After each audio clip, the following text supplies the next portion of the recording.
working for Uncle Sam. I am working for Uncle Sam. Let me know just who I am. Let me know just who I am. Go right now. Go right now. Reality's gonna set him real quick, you understand? Yes, sir. As soon as you get on that plane and you're on your way to Afghanistan, you understand? Yes, sir. Lift the arm. Dirty weapon. You go ahead, Black. Get up there now. Look down. That's rust. Automatic weapons failure. Get to the Ryan Rush. Get to the Rush. And Rush. I can see talking port arms too. Get on your face. It's all oriented towards, we orient it towards combat. You know, because hey, if you're told to do something, you're told to move or do something, and you don't do it, people can lose lives.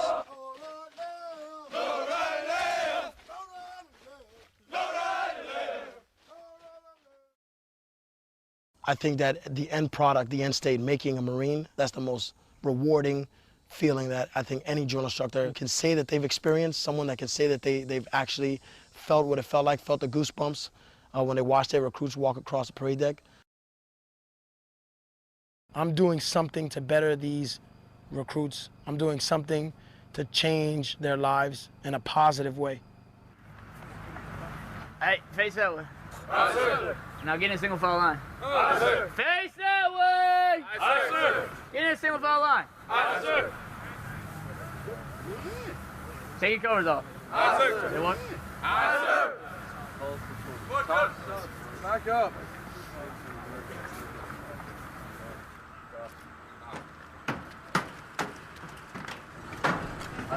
Dixon, get in front of now.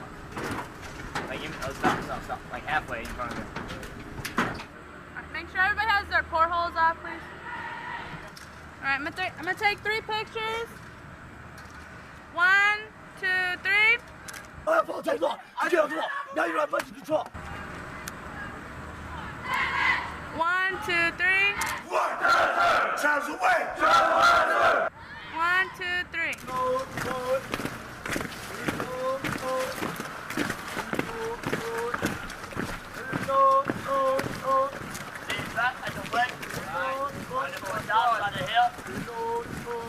But basically, in a nutshell, they get here, they get on those yellow footprints, they get down here, they come here with all their hair, they come here with their civilian clothing, that all gets stripped away from them.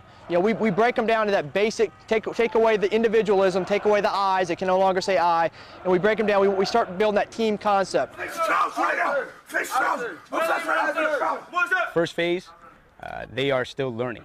They're still learning. They're brand new here. They are being taught the basic fundamentals of customs and courtesies. They get a bunch of knowledge classes and physical training as well. They PT an awful lot during first phase. That gets them into the groove.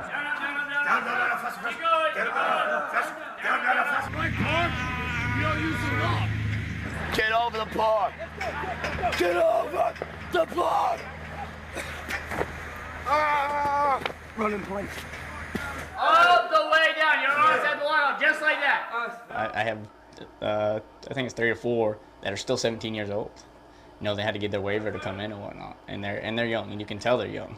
The younger kids that typically come here during their summer after they graduate high school, they're more willing to do the things that we tell them. They just whine about it a lot more. They cry about it a lot more. They complain a lot more, and they expect sympathy, because I guess that's what they're used to as they grow up. The older crowds, the ones that come during the winter and in the fall, they typically don't have those problems. They just don't want to deal with a lot of the nonsense in their mind. It's a lot of nonsense. I'm a grown man. I have my own kids. I got my own family. You can't talk to me like that. You can't make me do that. Get up! Get up! Get up! Blast the bus! Blast the bus! Get up! Get up! I know you're not going to be on your day on knee. Blast the bus! All across the board, they come down here. They're going to get the discipline. Whether they're old or young, out of high school, or 35 years old, they're going to get the discipline. Up, yes, down, up, yes, down, up, yes. All back, sir. Straight. All back, sir. Straight. I know a fair straight joint on my head. I said. Roll straight. I said. Straight.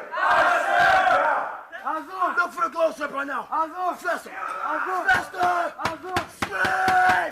Straight. Find those. Good. Get on right now. Get on. Get on. Just do the scream. Get open your damn mouth.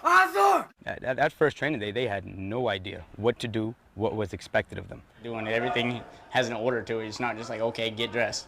No, you from day one, you need to tell them, like, no joke, how to get dressed, because they'll take their time, and you know, we don't always have time to mosey around. And I know he said bottom rack. Pay attention, get on the bottom rack. Pull it over there, I'll get it right. Well, smooth this stuff out before you get it, I'll just throw it on there. All right, sir.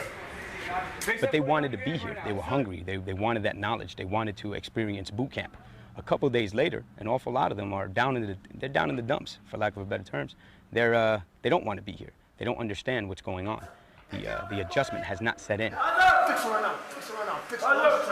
Come back in there, turn it back on. Do a step. Get out of my way. I'm supposed to get out of the way for you, right? Open the thing up. you know, we got to be moving all the time. You know, trying to, you know, get them ready for, hey, if we tell you to do something, you need to do it now. And it's all oriented towards, we orient it towards combat.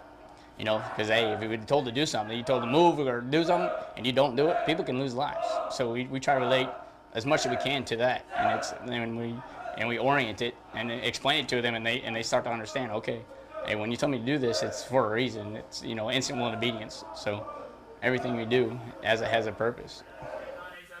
1, 4, 3.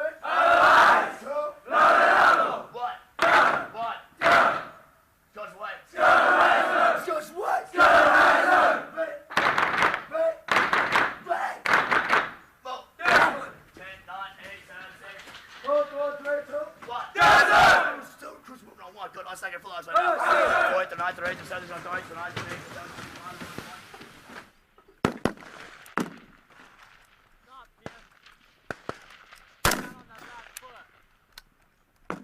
9th. Going into the second phase, we start orienting the training into rifle marksmanship with a week worth of classes during the grass week and a week worth of the actual firing. We're the first Marines the recruits see outside of their drill instructors, and we teach them everything about their M16A2 service rifles for the first week, all the fundamentals, and we train them to become basic riflemen in the United States Marine Corps. Put those shots right on. You might have to go back to A3-2, but you'll be fine. Should I come back at A3-2 first and then drop up? No, stay A3-1 for tomorrow, and then when you start doing it, if you see that your shots are high, go back to A3-2. So we tell them at the beginning, the first thing we try to do is let them know that we're not their drill instructors, that we're not going to kill them. And we try to let them get relaxed with us and kind of get down on their level a little bit, because they've been shaken up a little bit with their first phase. So we let them know right off the bat to be relaxed, and that's the best thing. That's going to put that shot in the black every time if they're relaxed. Sling that weapon and walk up. Recruits come down here and get tense up. They're scared to fire the rifle. Most of them, about 98% of them, never fired a weapon before.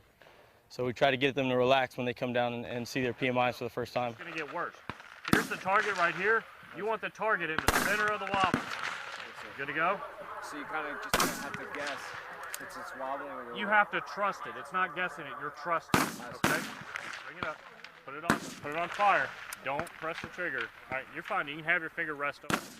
You're going to line your sights as you come down. The more it wobbles, the more time it's there, the more it's going to wobble.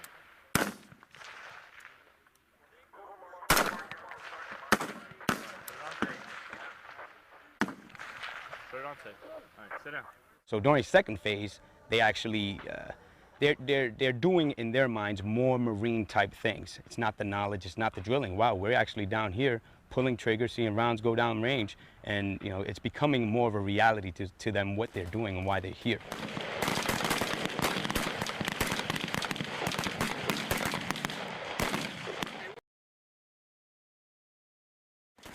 Hey, before you do your buckle, before you do your alpha belt buckle, I want you just to have your alpha belt through your blouse and just have it hanging there, you understand? Yes. I will give you your alpha belt loop, you understand that? Awesome. The way it's conducted is the recruits spend as much time as possible getting their uniforms and the squad bay and everything cleaned and ready and pressed and all that.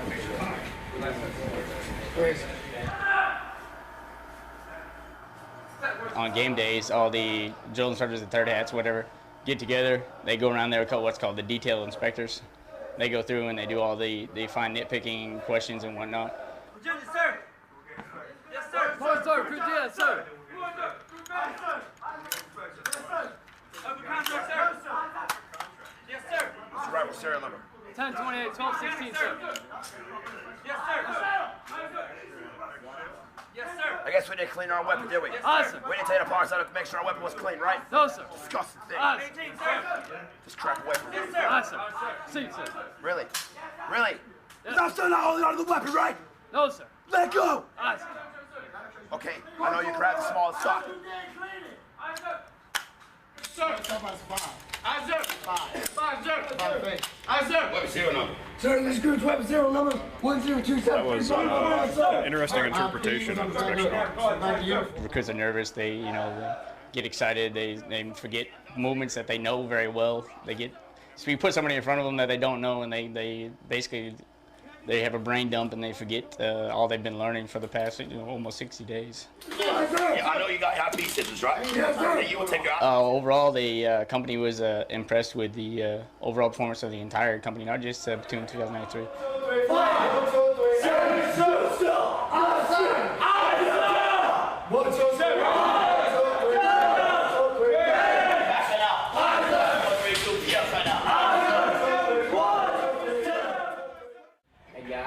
Yes, sir. See what this looks like right now? Yes, sir. It better stay like this. Aye, sir.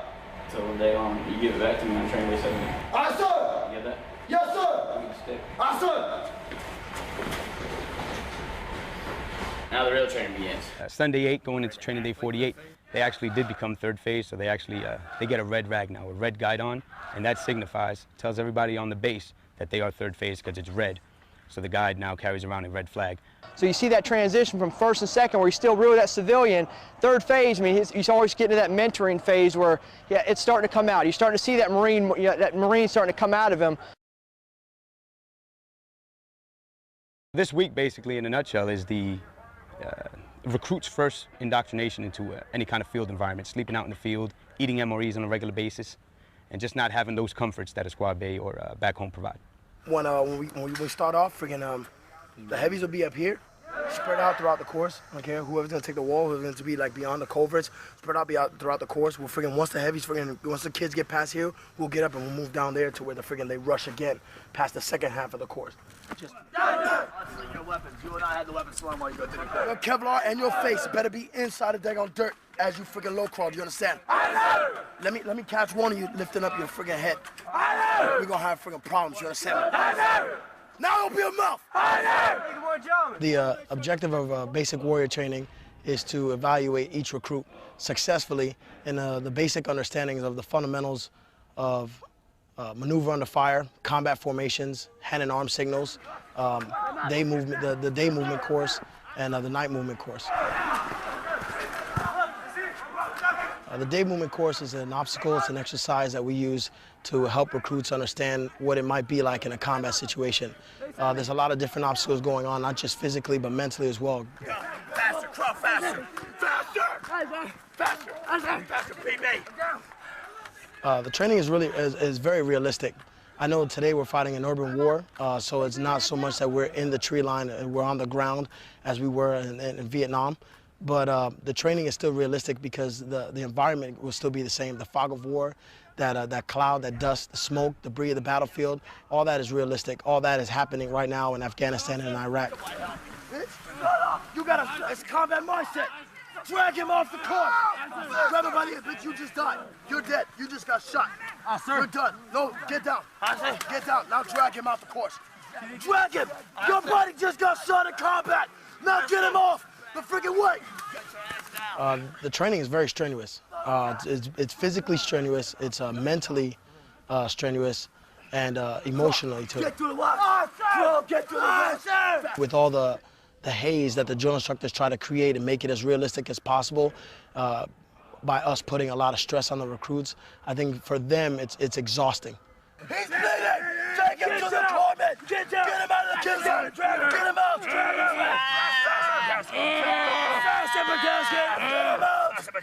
him out. Get him out. Scream. Scream. You scream. You got your feet blown off. Scream. You got your legs blown off. Scream.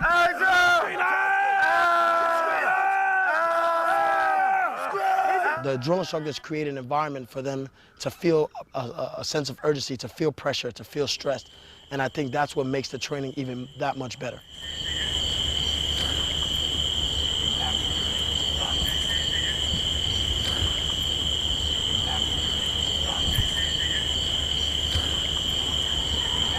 night movement course is very similar to the day movement course. However, it's a more tactical environment. They have to maintain silence. In the daytime, there's a lot of yelling, there's a lot of screaming, there's a lot of movement on the fire. At night, the focus is to strictly be on being as tactical and as silent as possible in order to be a successful move through the course. Get the casualty out of friggin' damn trash right now. Get him up.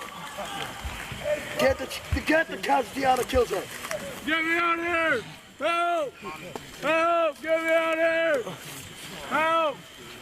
Help! At this stage or this phase in recruit training, they're at a mature state, a mature phase. They've pretty much grown. Right now, they're in phase 3. It's an observation phase where we get to see what all the training that they've done throughout recruit training. We get to see the outcome of it. It involves a lot of field training. It involves a lot of them doing things more on their own.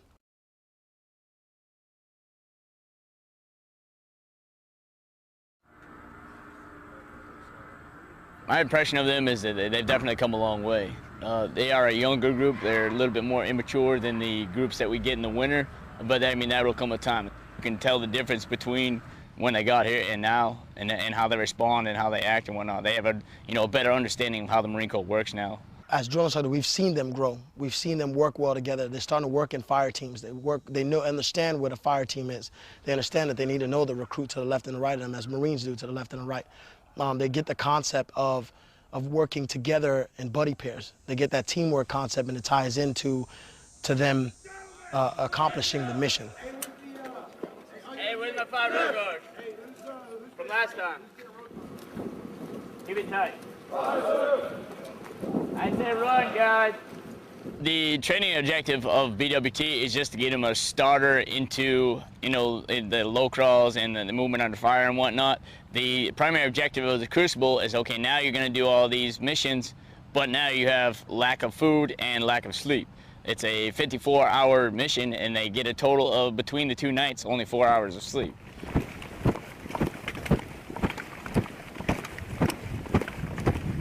Chow is on you, do we understand that? Yes, sir! Chow, water, everything is on you, do we understand that? So much better! Yo! La cabeza! La cabeza! Yeah, la cabeza! Beat him down, right? Take the stick, bro, take the stick, take the stick! Beat him down, beat him down! Yeah! Yeah! Yeah! Yeah! In my opinion, the most challenging part of the Crucible is that second day. That second day after they're on that enormous high, on that hike out to the Crucible, and they're looking forward to that first day. So the first day pretty much goes off without any problems, without any issues. But it's that second day after that 4-hour nap that they get, when they wake up, that they're so slow, lethargic, they're not thinking properly. They may not get the counts down the right way or have a great plan in place. What's your plan? Plan, to throw the rope over with the barrel tied on. Say. Get it. There you go. There you go. Watch your feet, watch your feet. Now you just have to figure out how we're going to get Rodriguez. There you go. Yes, yes. All right, don't let go. Don't let go, don't let go, don't let go, yeah. Time. Time's up. Yeah. That's how they do. A lot of ideas. A lot of good ideas. It was a little bit too late though, as far as the time's concerned. So, but they had the gist of it towards the end. They know exactly how to get it through. Get your weapons. Most challenging part of the Crucible would be the movement to contact and the ammo resupply points. You got to work together. You have a fire team that you have to get to the end, and then you also have, you're doing the low crawl and then the ammo resupply and whatnot.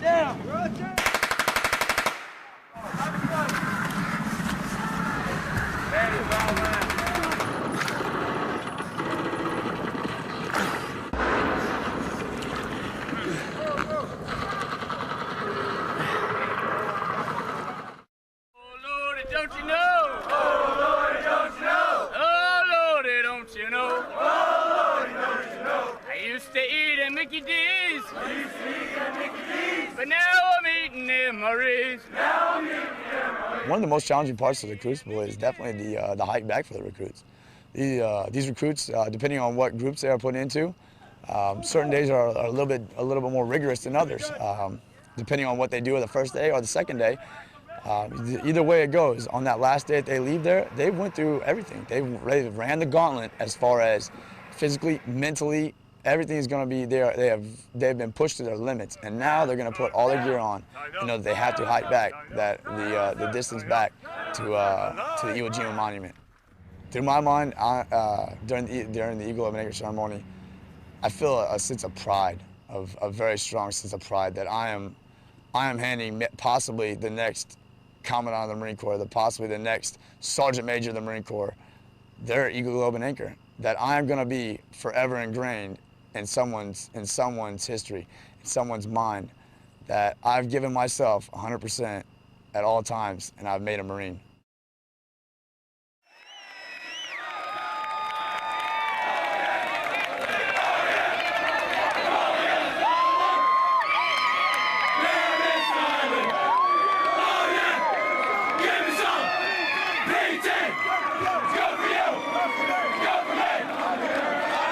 This is the third graduation we've been to. And how many people in your family are in the Marine Corps? There are 3 who have been. One is a Marine vet now, he's out, and one graduated in June and one graduating tomorrow. Oh, we couldn't play. Oh my God, hear him. We gotta go. We gotta move.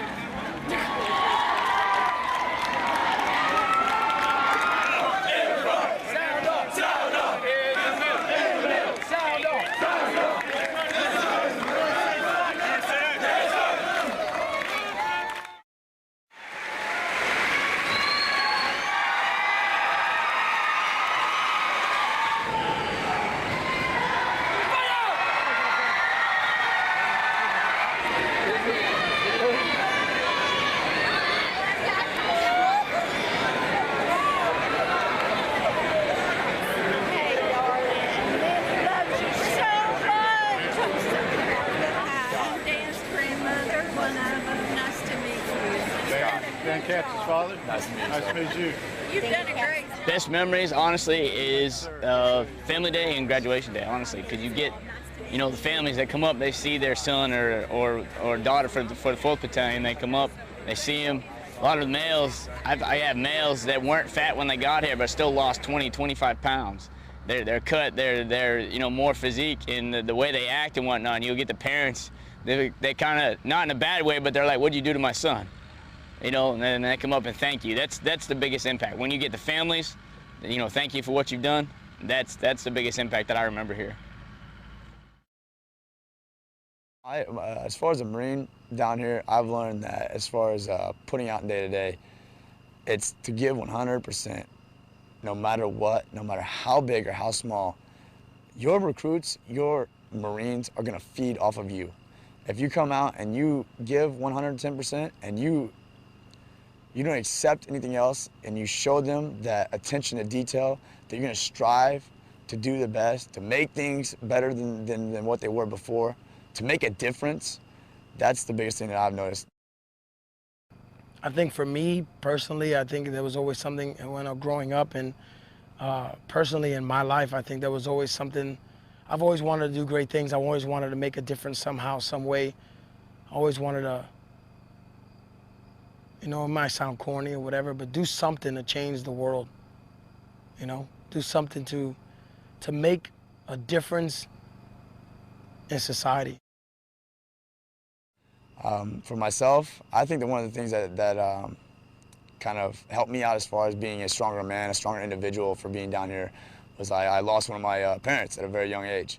So I was forced to kind of grow up and mature very quickly. And I think that's essentially what we do down here with some of these young Marines that we have down here. We take them and make them a lot more. It's night and day, the maturity level that they are when they leave here. And I think that's one of the biggest things, is them overcoming a very hardship in their life. And recruit training is just one of them. So far in your job here, you've been here a bit over a year, I guess.